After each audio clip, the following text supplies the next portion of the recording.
अध्याय बीजो श्लोक नंबर 20 सांख्ययोग।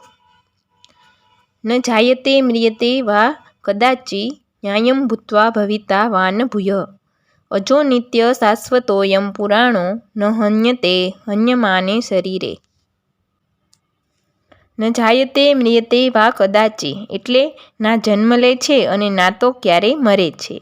न्यायं भूत्वा भविता वा न भूयः एटले ए जे न तो नष्ट थाय छे ने न तो उत्पन्न थाय छे। अजो नित्य शाश्वतोऽयं पुराणो एटले अजन्म नित्य शाश्वत ने पुराणो। न हन्यते हन्यमाने शरीरे एटले मरता नथी शरीर मरी जवाथी।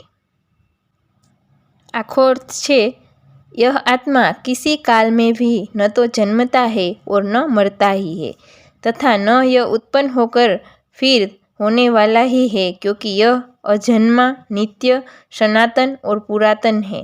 शरीर के मारे जाने पर भी वह यह नहीं मारा जाता।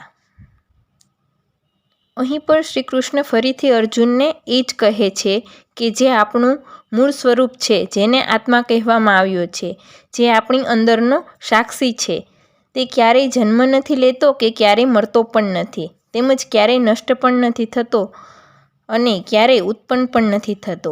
તે નિત્ય છે, અજન્મ છે, શાશ્વત છે, તેમજ પ્રાચીન છે, તેમજ શરીરનો મરવાથી પણ તે નથી મરતો। અહીં પર શ્રી કૃષ્ણ વારે વારે એ વાત કેમ કહે છે?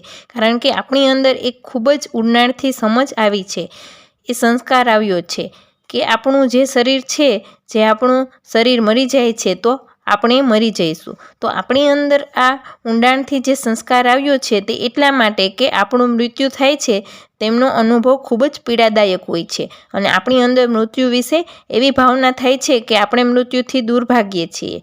આપણી અંદર શરીરના અસ્તિત્વને બચાવવા માટેની એક ભાવના હોય છે। વિશેષ રૂપમાં જ્યારે આપણે યુવા અવસ્થામાં હોઈએ છીએ તે સમયે તો આવું વધુ થાય છે કે આપણે બીજા કાર્યમાં પણ હજુ જીવન વ્યતીત કરવાનું હોય છે। જ્યારે મૃત્યુ થાય ત્યારે અચાનક જ જીવન સમાપ્ત થઈ જાય છે, માટે આવી ભાવનાથી એવું લાગે છે કે આપણું શરીર મરી જશે તો આપણું પણ મૃત્યુ થઈ જશે, પરંતુ એ સત્ય નથી।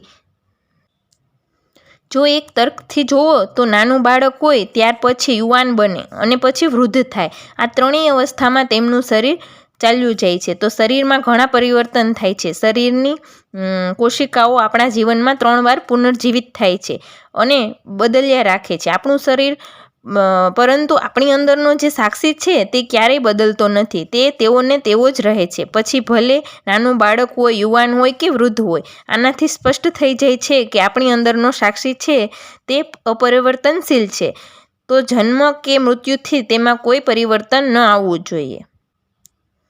આત્મા જે તે નિત્ય છે તેમજ શાશ્વત છે, જેમ કે ઉર્જાને ક્યારેય બનાવવામાં નથી આવતી તેમજ તે ક્યારેય નષ્ટ નથી હોતી। તેમનો અર્થ એ થાય છે કે કંઈ ને કંઈ તો અસ્તિત્વમાં રહેલું છે જે હંમેશા છે। ક્વોન્ટમ મિકેનિક્સના અમુક પ્રયોગો છે તેમાં તેમણે સ્પષ્ટ કર્યું છે કે કોઈ પણ ઘટના ત્યારે જ બને છે જ્યારે કોઈ તેમનું સાક્ષી હોય। સાક્ષી ન હોય તો કોઈ ઘટના ઘટે જ નહીં। ઘટના હોય છે તે અસ્તિત્વમાં જ ઘટિત હોય છે। કોઈ પણનું અસ્તિત્વ કોઈને કોઈ ઘટના કે પ્રક્રિયા દ્વારા હોય છે। આપણું સાક્ષી આપણી આત્મા છે। અસ્તિત્વ નિત્ય છે તો આત્મા પણ નિત્ય છે। તો બંને તર્ક દ્વારા આપણે સ્પષ્ટ રૂપમાં સમજી શકીએ છીએ કે આત્મા નિત્ય છે।